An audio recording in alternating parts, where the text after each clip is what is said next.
Everybody's joining. Hey, everybody, you're very welcome to another episode of Revenue Hacks here on WHTT with myself, Christina Quigley. We're very excited today to have a very special guest who is Laura Maloney from the Spa Collaborative with us today. And we're going to talk about everything to do with spa. But before we do that, we're just going to go quickly around the table just to say who we are, where we are. Some of us may know us, some of you may not. So let's go with Suzanne. Hi, I'm Suzanne Williams. I'm the Revenue and Performance Director at Journey. We are a hospitality, marketing and tech agency based in Cheltenham. Bea? Yeah, hi, I'm Bea, the founder of MyOC. It's a consulting company. We are looking at any ways to optimize revenue for hotels, whether it's via tech people or different revenue management techniques. And last but not least, Lauren, tell us all about you, where you are and what you do. Thank you. Well, my name's Laura Maloney. I'm the CEO and founder of the Spa Collaborative. We are a global spa company that supports luxury hotels with concept creation, business development and training services. And our speciality is developing scalable branded hotel group spa concepts designed to be implemented multi-site and globally. We are based, I'm based in Bristol today, but our team is based all over the UK and we work globally. Thank you. And Lauren, it's great to have you with us, especially for the last episode of total revenue management when it comes to hospitality. We're trying to open the doors to revenue teams and also general managers and commercial teams to actually realize that there's additional revenue streams within the hotel, that we're all, as part of one big company, we all have our own little departments that may be seen as our own company, but we just refuse to see beyond what we do. So it's fantastic to have you here to actually discuss that. So kicking it off, Lauren, what are the biggest problems that you face or that you have faced in the past in your roles while dealing with revenue teams in regards to lack of understanding on how spa can actually be a good source of additional revenue for a property? Well, that's a fantastic question. Well, I think most of the challenge that we come across really is actually demystifying spa. Quite often we operate as a silo department. Up until maybe 10 years ago, we were traditionally in the basement of the hotels tucked away, and we weren't actually perceived as a revenue generating department. We were there as a nice luxury amenity for guests. And I think the sort of single biggest challenge that we face is helping hoteliers really in general understand the breadth and depth of spa. And I suppose there's so many different revenue streams within a spa. And so that gives us great agility to adapt to different situations, whether that's revenue coming from the hotel guests, which of course is ordinarily revenue managers' focus from our experience. But then sometimes our spas can have sort of 60 or 70% of their revenue coming from external guests. So it gives us great agility to get through natural disasters, recessions, because we can pivot into different areas of our guest mix. But we do actually have essentially a mini boutique hotel in the spa. We've got multiple treatment rooms. Sometimes we have engineering departments underneath us. We also have food and beverage outlets. So it's really quite a large department. I think that's something that can be underestimated sometimes. So I love the way I've got a pertinent question for Lauren. Being revenue focused, do your spas yield your space, your treatment rooms and your different products and offers? Do you yield and put management in place to say there's a promotion going at this price for this time, and then actually on a Saturday that's a key demand period, so we're only going to sell our higher rated treatments, etc. Can you yield that space? Is that something your hotel do? Yeah, that's actually something we're seeing more and more. I think this actually brings us onto sort of quite a challenge that we sort of overcome, which is the level of education and support that our spa leaders have. And I suppose, you know, working all over the world, we see yield working incredibly well in the domestic US. There's two different rate cards. It's something that's completely expected, that you come at a different time, you pay a different rate. There are locations where we maybe don't see that quite so much, where there isn't such a strong sort of weekend business, or in resorts maybe where there isn't the necessity really for yield pricing. But the way that we can kind of universally apply yield is in actual fact the management of the way that we book the schedule, because we have a depleting resource. We deal with time, we sell time. And so if there are times of the day where guests don't traditionally want to book. And so when a guest, calls the spa to make a reservation, they ask for 1 p.m. That's probably one of the peak times. So what we do is focus training on the resources who are picking up the phones and taking the calls from the guests, to manage them to take different times of the day, so that we fill the more difficult to fill slots prior to the peak slots, if that makes sense. So there's plenty of opportunities to yield spa revenue for sure. I love really how like you your mentioned. comment. Sorry. Still go on, B. I really like your comment on saying like spa is a mini hotel. To be honest, I never really thought about it like that, but it's true that you really have you have some rooms. In reality, you have different demands in different times. So it's quite interesting to see like how can we actually mix synergies, and maybe you can get help from revenue managers also on how to manage it better. I guess you have different distributions also, right? So how do you manage that? Do you keep some space, for example, for internal guests? Is it something that is discussed internally, or is it kind of like a first come first serve type of thing? Or that's actually a really good question, and that's something that we've seen work in a few different ways. In hotels that have a very, very strong weekend business, or particular time of the week that is really busy, we would definitely recommend holding space. And our experiences of doing that, you will always sell those slots. And that's if you've got kind of fixed payroll. If you have the flexibility to both in the number of treatment rooms you have available and more on-call staff, then of course you can fill your books in advance and then flex depending on demand in the weekend.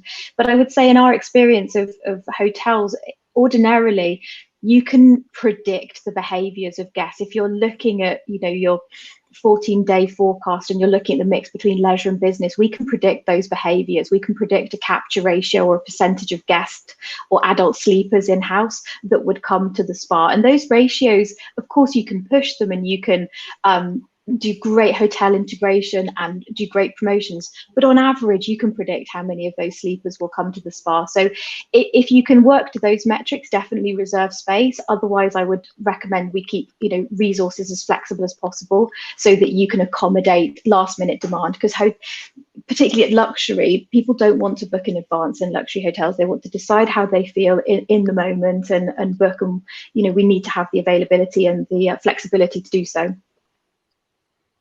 I love that. And the aspect though of it, if it's a case that it's someone last minute, do you think that hotels can actually yield on increasing the price based on that, just speaking from a revenue manager's point of view? Or do you think that's an additional way for them to upsell additional treatments rather than actually increase prices, like a flex-based price? That's interesting. I think normally it's that hotel guests, because of that booking short term, they don't get to benefit from any discounted promotions that we would normally put out to advance sell slots. So ordinarily it's the opposite way around, that hotel guests would already be paying full ticket price. Whereas if you have external guests or people who have booked in advance, it's normally you've tempted them in on a promotional basis, or because there's a value-added package that they've booked. So they do pay more, but not because of a higher rate. It's because they're booking at short notice and they haven't been able to benefit from promotions, if that makes sense. This already has been a complete learning curve for me, because right now I've just realized that when I book a spa treatment in advance and I'm doing it on a promo rate, that's actually like an advanced purchase and it's about yielding for the spa. Never actually thought of that. So that's something like you have already learned today. So thank you for that. Lauren, just to go back to the basics, because you did mention education. And that's one thing we've noticed. We've been on this road with Revenue Hacks, with Women in Hospitality Travel Tech for nearly 9 months. We started lockdown, and we found that, education is key, in particular in our fields. It's something that's not really taught. Revenue managers, there's no real revenue training. Essentially, they're told how to operate a revenue management kind of, from a textbook point of view, but not in a real life point of view. Are you finding it's the same thing for spas? Because spa, like you said, it's always been neglected. So there's no real further training and development from a hotel side. They don't really see it as a great place to actually train people. Do you think that has a huge effect on the service delivery and also people going into that role? I mean, absolutely. It's something that's recognised as a global issue in our industry, that I think by this year there's already a deficit of 20,000 spa leaders. So quite often, I mean, we've seen everything. We've seen estate agents being hired as spa leaders. We've seen people that, you know, are in full-time treatment being expected to run spas. So education is a real challenge for us. But I think as well, if somebody's come up from the coal face and you know, they're a grassroots former therapist like myself, 20 years ago I started in a treatment room, but if somebody has that interest in, you know, running a business, managing spas, understanding the financial analysis, then that education needs to come from somewhere. And really, these principles are things that aren't property dependent. These are core principles that can be trained and educated for spa leaders. So I think there's a great opportunity there to train the skills so they can analyze departmental costs, even to understand the terminology that we use. You know, quite often people don't understand what the P&L is or what its value is. They may be able to discuss the terms, but have no idea how to read it to provide actionable insights, and how that actually forms actions that they would follow up on and that they would see results in their business from. So it's certainly a huge focus. Whatever work that we do, there's a huge education aspect in there and imparting of knowledge, because otherwise there's no way to grow this industry without sharing some of that. I love how you say that, because years ago, a front office manager that I worked with was actually put in a spa manager as well. And they're two different operations completely. You know, you need to have someone that's trained in that entity to run it. Sorry, Suzanne, go on. I'm just wondering about how you approach putting a strategy in place. So a hotel comes to you and they've got a couple of treatment rooms. They're not necessarily making the most of them. Their leisure spa segment from an accommodation perspective is pretty poor. They're thinking about getting rid of their treatment rooms. How do you approach that hotel, and what do you advise from a strategic perspective to get it profitable and really increasing revenue? Of course, that's a really good question. I mean, I think the first thing to start with is that having a good spa is proven to raise ADR, and I think that's a key message to take away. That particularly in a leisure market, it's an expectation of consumers now that we have spas in our hotels, and there is a direct correlation. Wellness guests are proven to have higher ADRs, longer rates of stay. You know, they tend to have higher double occupancy, so there's more people coming to the hotel. So there's so many positive stories about the impact of wellness and spa on hotels.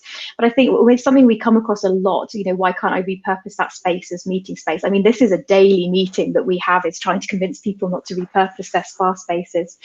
So I think one of the key things that we would look at is looking at elevating the service, because there is demand for this. There's not a lack of demand for spa services or wellness services. So if it's not generating revenue, we would look first of all at the service, at the offering, at the guest mix that are staying in the hotel, and that would form the basics of the strategy. We really are talking about basics here. Who's staying in your hotel? How do they behave? What are they seeking from their experiences? Where else are they going if they're not coming to our spa? And how does that inform our approach? Fab. That's good. It's a real focus on the guest journey, which is something that you've been pushing and we've been pushing for a very, very long time. That was my next question, Chris. We're now starting to read each other's minds. It's about the guest journey, so that especially online, you know, how do you advise a hotel to improve their online guest journey, because it's pretty abysmal for spas? Oh my goodness, this is so easy to answer. So some of the top things: put that you have a spa on the website. I mean, this is something we do audits week in, week out, where we fly all over the world to audit spas. One of the first things that we say is, could you just mention that you have a spa somewhere, please? So first of all, have a section on your website that highlights your spa offering. Second of all is straightforward things like informing your reservation agents. Give them an elevator pitch on how to sell the spa, how to entice guests in, how to create the experience verbally for them that entices them in. Same as you would sell, you know, an upsell for a room or a food and beverage experience. So I think you would look through the digital journey and look at the touch points that your guests are experiencing through that, including them in confirmation emails, giving them a direct active link to your spa software booking system. These are all really low-hanging fruits that will immediately impact your revenue and the bookings in the spa and your guest awareness of spa. So would you have a tip on when is it better than to target the guests that have already booked in your hotel? Is it better to attract them from the moment they book and then make a package, or is it better to attract them with a pre-stay email, or is there any tips there? Of course, we would recommend 2 or 3 touch points. So normally for the penny to drop that there is a spa in the hotel, particularly when we do guest feedback, quite often people say they didn't even know there was a spa in the hotel. So, we definitely have to reiterate this several times. So definitely, of course, online, like I mentioned, in the pre-arrival email, you could do an advanced booking offer if that's something that you wanted to tempt people in, or even provide, a link to a video that you house on the website that an inspiring spa video as to what's on offer, or like I said, a reservations point. This is something that needs to be repeated several times prior to arrival. And then the last point, which I would say, or 2 points, is when a guest checks in, mention the spa. And then the last one, which is something we see everywhere, is have signs in the hotel that say that you have a spa. That's another thing in brand standard audits that we conduct on behalf of hotel groups. One of the key things that we constantly mention is there's no signs, you can't find the spa. So people, depart from these beautiful hotels having no idea that there was a leisure experience. I think it's so funny because I think it's something that we would take for granted that this stuff happens, but we've seen over the last 9 months that a lot of stuff that we actually assume happens doesn't actually happen. I think what Lisa's point is very good, and maybe you can actually elaborate a little bit more on it, Lauren, is that online booking is so important, and it's amazing how many hotels don't actually have online booking platforms. Is this one of the top things that you would recommend to hotels to invest in, is have a system? I know there's a few out there like Forest and a few different kind of spa systems in the background to actually be able to book treatments online. Absolutely. This is one of the things that came up with our team in discussing the points that we would share for this today. Invest in proper systems. I mean, there is so much online integration between hotel PMS and also spa software systems. I mean, Book for Time, in our experience at the moment, is one that is absolutely sort of top of their game in terms of integration with other systems. And also we need to meet our guests where they're already dwelling. Like, do we really want to force guests to engage on new platforms? They already have technology in their hand. They already have a cell phone in their hand, maybe an iPad. They have computers. We need to make it simple and integrate into where they are already. So online booking direct from a confirmation email from a hotel is a really, really great way to get guests to book. And the other part of that, coming back to an earlier point, is that when you have online booking, you can set up yield management in online booking. So you can set parameters up. If you want to enable people to have access to your diary, you can set parameters where you can guide them to the availability that you want them to fill first. So it almost does the work of your reservation agents or your spa concierge or your spa receptionists. I love that. And I love the fact that Lisa already works for Suzanne. So, hey, Lisa from Journey, how are you? I'm sure Suzanne has coached you into watching this today, but I like the idea behind, before you even jump in, I love the idea behind the yield management. And that's the first thing, that people always look at spa and they're like, well, it's just costing us money. That's what people see spa as. It's a cost in a hotel. From a revenue point of view, they don't look at it from the positive side, which you clearly are showing us today. Suzanne, sorry.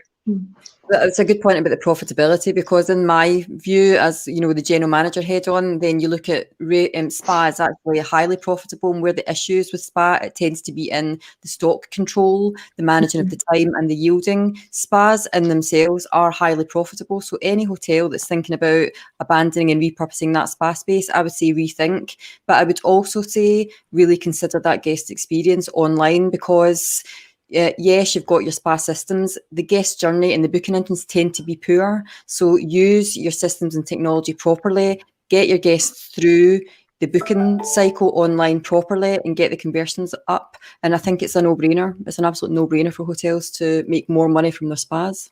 I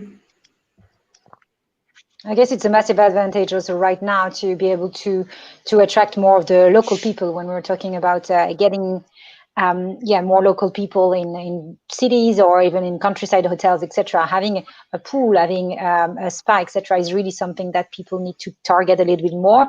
So have you seen, Lauren, some like marketing strategies that are including spa, and how do you usually merge that with the commercial strategy overall of the hotel? Well, I think one of the key trends that we're seeing at the moment is the trend for staycations. So, people aren't looking to travel very far at the moment. And so what we've been working on for many of our clients is integrating a hotel experience, a spa, into the hotel experience. So putting together a package, obviously very tactically priced, that includes the normal components that you would expect: room, food and beverage, but also spa.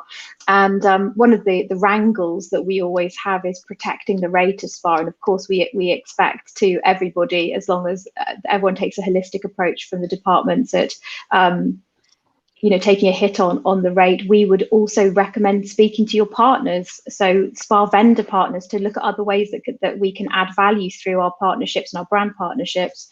So whether that's the contribution of a wellness kit or some sort of event that the vendor sponsors, look at all the ways that we can enhance the overall experience but minimize the impact on rate for spa, and of course on hotel and food and beverage as well. That's what I was just about to ask. Smart. Yeah. That's exactly what I was just about to ask. So from a standpoint, Lauren, I'm sure it's been difficult for spa managers and spa people in the past to actually negotiate packages with general managers and revenue, because we as revenue managers and general managers in the past would have always seen the ADR as their main source. They'd be willing to compromise and sacrifice the spa revenue to actually build the actual rate in the hotel.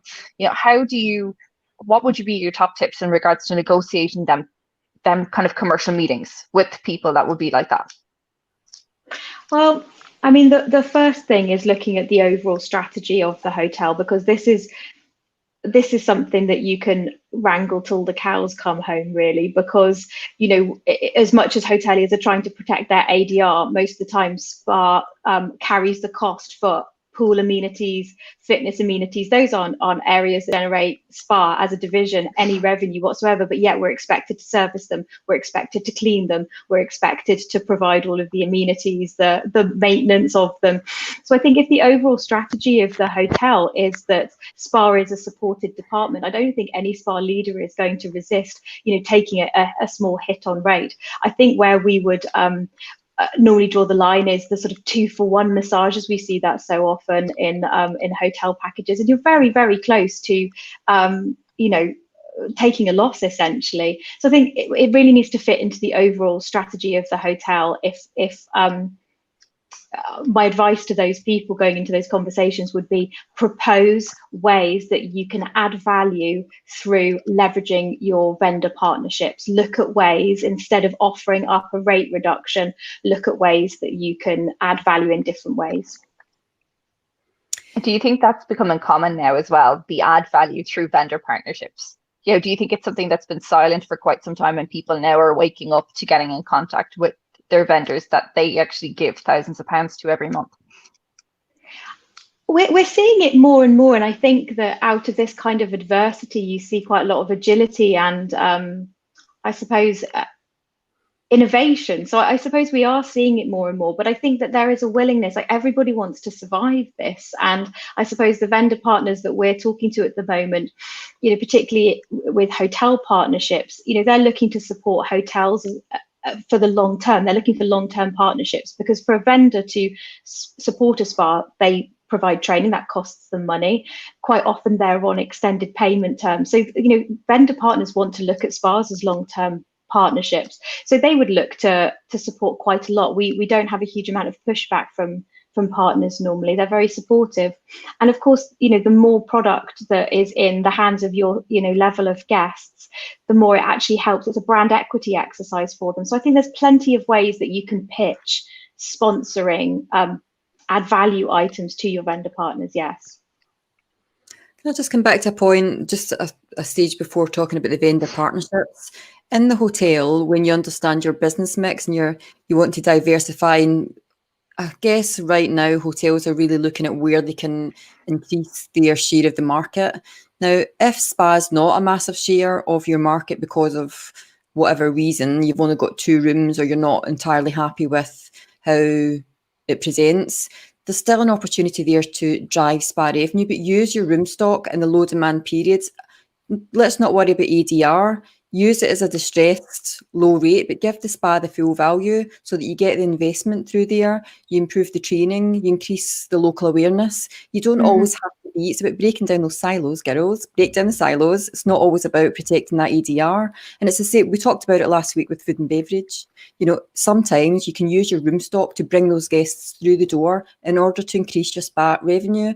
And from that spa revenue, you're going to get all the incremental upsells, products, extra afternoon teas, the little glass of champagne, because the whole package price together is really good value. And that's what I think hotels should be really thinking about for January, February and March next year, if allowed. Look at your spa segment properly, and that's how you should grow it. Don't be protecting your rate always. Yeah, I think that's that's a really model. nice... It's really good. Sorry, come on. No, that's fine. Go ahead, Lauren. I was just going to say that leaning on other departments, if you're looking at competing with other properties, or even from the spa perspective, you know, partnering with your other departments within the hotel is the way to add value to guests, because looking at what value you can add with other departments and collaborate with them to compete with local spas, that's another way to fill your spa. Is, you know, your local spa down the road maybe doesn't have the beautiful food and beverage outlet that you do, or the fantastic room experience, or the great recreation experience. So I think that works both ways. You know, spa also needs to be proactive in looking at ways that this value can be added together, reciprocal. Bea, you had a comment? Yeah, no, I was saying it's really rethinking the way we sell those rooms. It's not just focusing about the rooms, but right now people that we're trying to attract in the next few weeks, they don't need a bed, they have a bed at home, but they don't have a spa, they don't have a nice F&B, etc. So I think having this casino way of thinking where you offer that as an add-on, but the add-on is not the spa this time, the add-on is really the room, that's quite powerful. And yeah, you have the inventory anyway, so why just not use that? I think Ronnie's saying, I wonder how many GMs would really like to go at their rate. Now, the thing about it is, if you understand that now you're going to get the little rant that comes every week, if you really understand your business mix, your lead times of booking, then you're going to know exactly when you need that business to come through the doors. It's about stimulating the demand through spa. So that's what I would say to GMs, like, we don't want to dilute our ADR. Yeah, but sometimes you do. If you could fill that room for £100 and add on, use the spa as the hook, then take the £100, use it properly and set your business mix out and target your guests correctly. It's entirely possible. Yeah, and it's a great way of also building up when you start, introducing packages 3-4 months out. If it's going to be a stress period, like we all know, that we actually utilize the spa and the room to actually be able to increase people. And I actually never really thought of it from that point of view until Lauren today with, selling packages in advance. That's how they actually bring up their yield. My mind is blowing completely, But Lauren, Aina last week when we had our F&B conversation actually spoke about menu augmentation, or actual structure of a menu to be able to sell. People always read the cheapest item first to the most expensive item. Do you think that that's something that spas need to be very mindful of, is actually how they set their spa menus? So it doesn't actually read from cheap to most expensive, that in between there's different packages that can, entice people to book the higher rated packages. Absolutely. We actually conducted some research on this a few years ago, which is that our guests, and I think it's something pan-industry, guests read like in the shape of a Z across the spa menu. And so we actually tested, we panel tested 2 different menus in a spa, and in actual fact, the placement of the treatment, of each treatment on the menu does impact its sales. It's absolutely fascinating. And I suppose we're a huge advocate, coming on to Suzanne's point of inventory. There's a great opportunity to tighten up your spa menus in this situation. We've looked into the statistics of over 400 spas, luxury spas worldwide, and universally it's the same 60% of treatments that sell. So looking at inventory, looking at all the different vendors that you have, you can tighten up so much your spa operation by looking at even just what your top 10 sellers are, looking out of them which are the ones that yield the most revenue, and focusing and targeting those on the menu.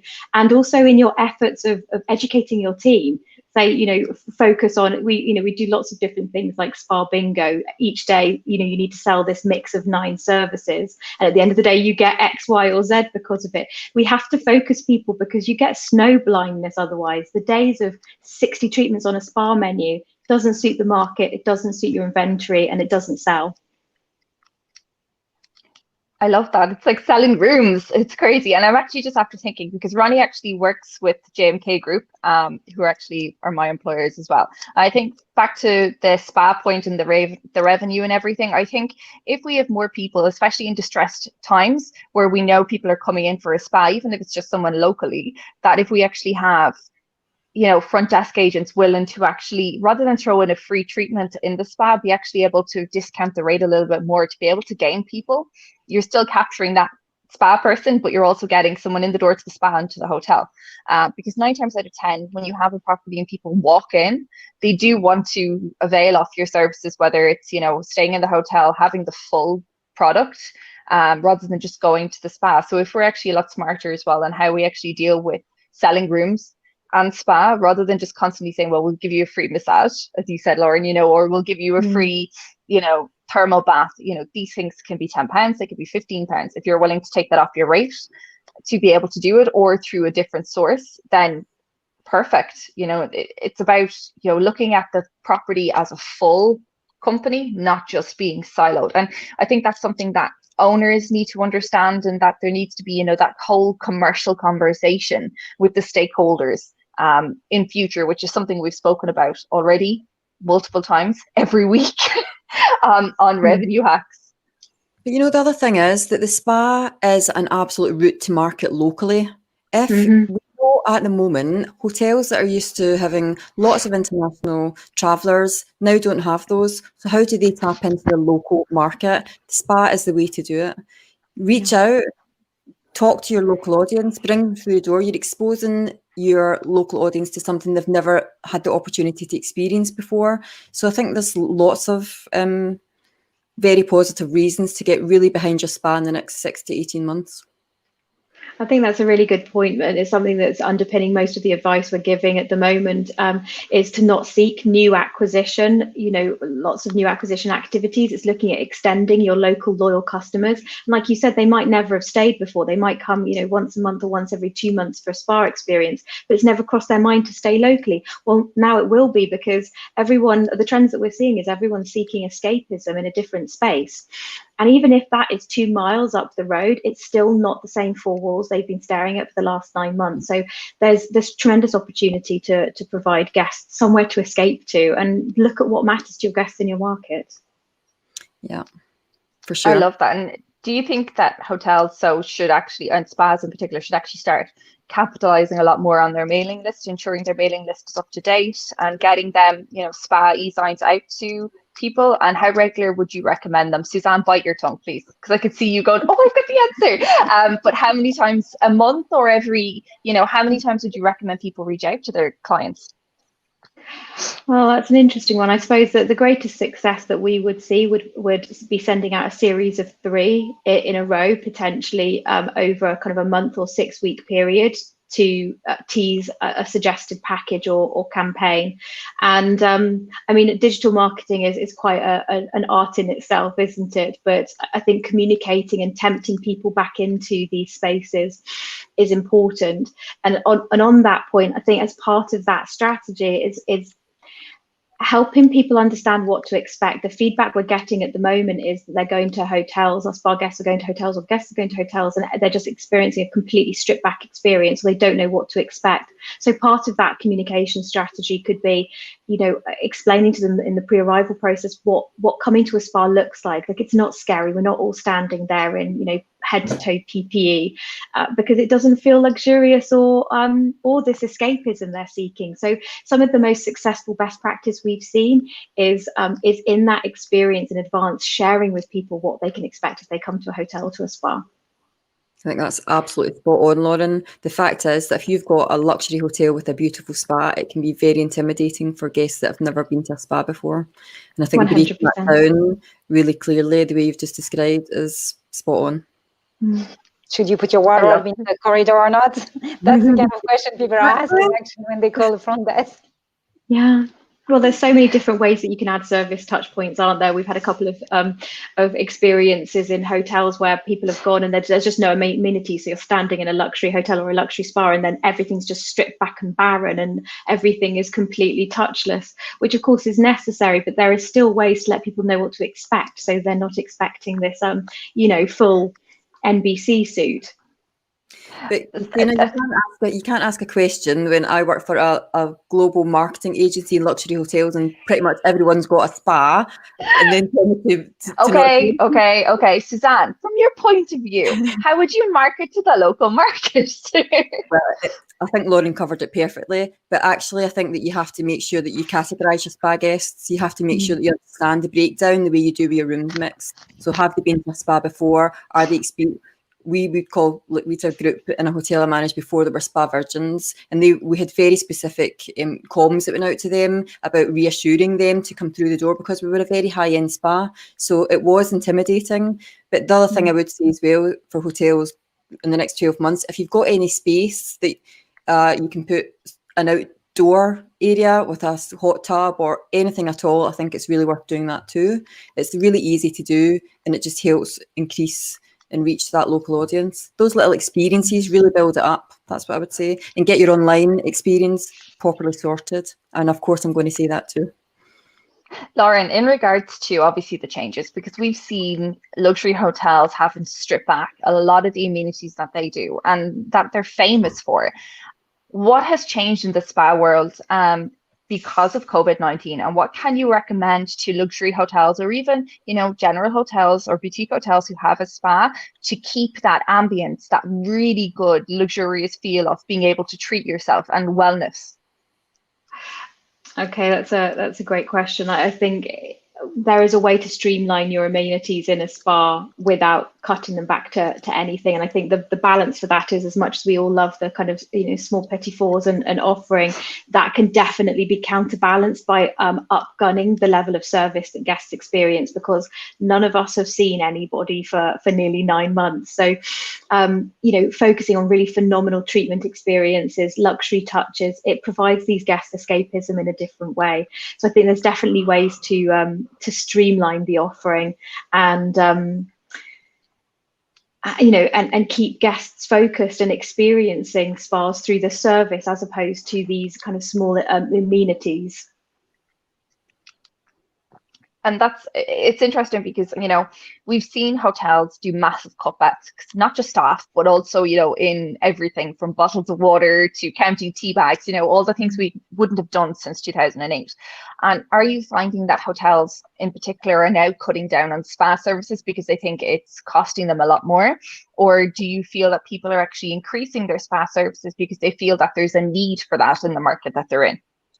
Well, we actually know several hotels, luxury hotels, that remained closed but reopened their spas. That's how large the demand is. There is a huge amount of frustrated demand waiting to return to spas. And we're seeing that in many spas actually in Asia Pacific that, are almost back to normal. And some of that frustrated demand is because there's been a lack of availability, and now we also have to stagger treatments.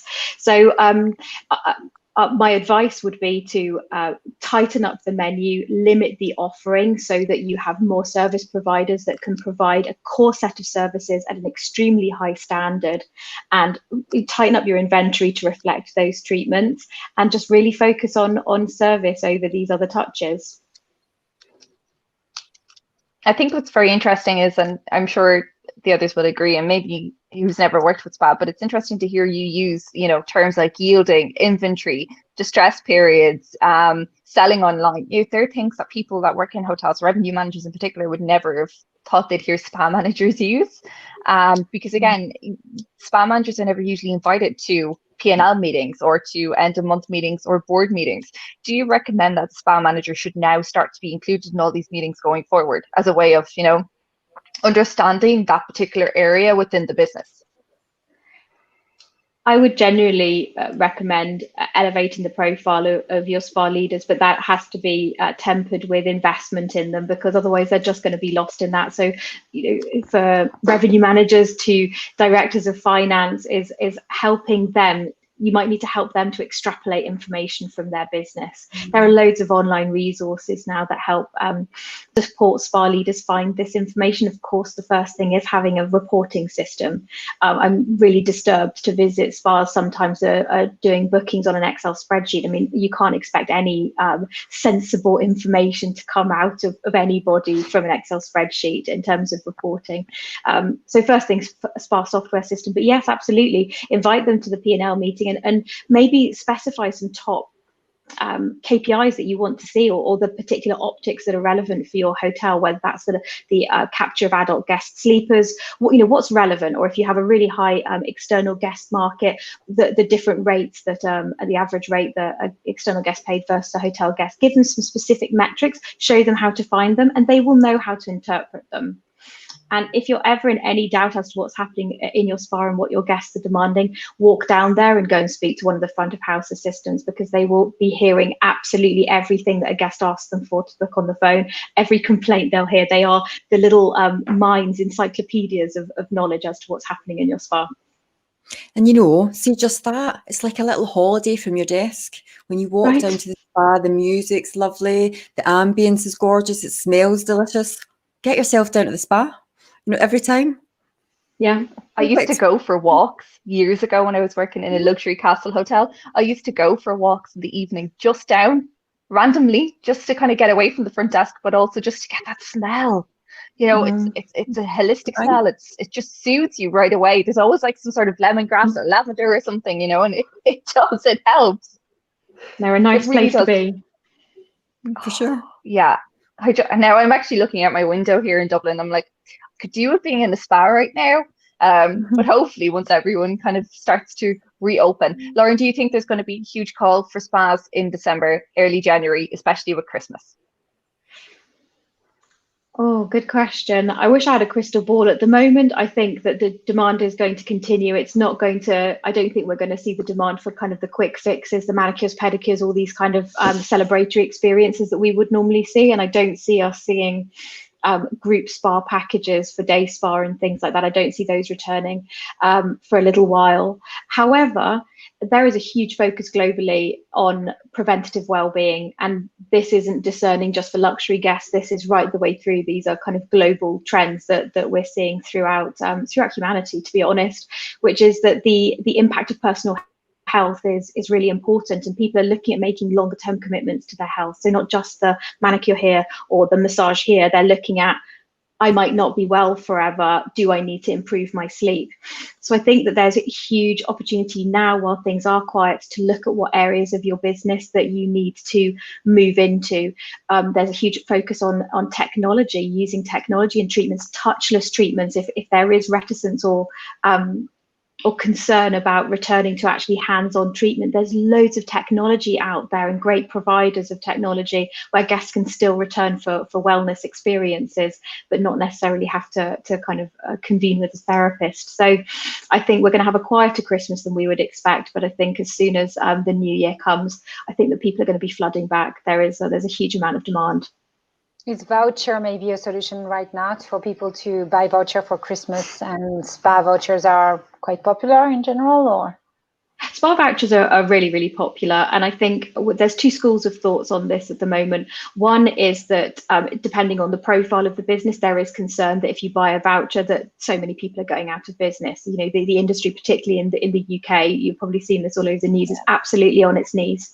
So I think there's going to be hesitation to invest in vouchers. But I think with the larger groups where maybe people feel more confident in the brand, then I would continue voucher and selling the idea of the experience.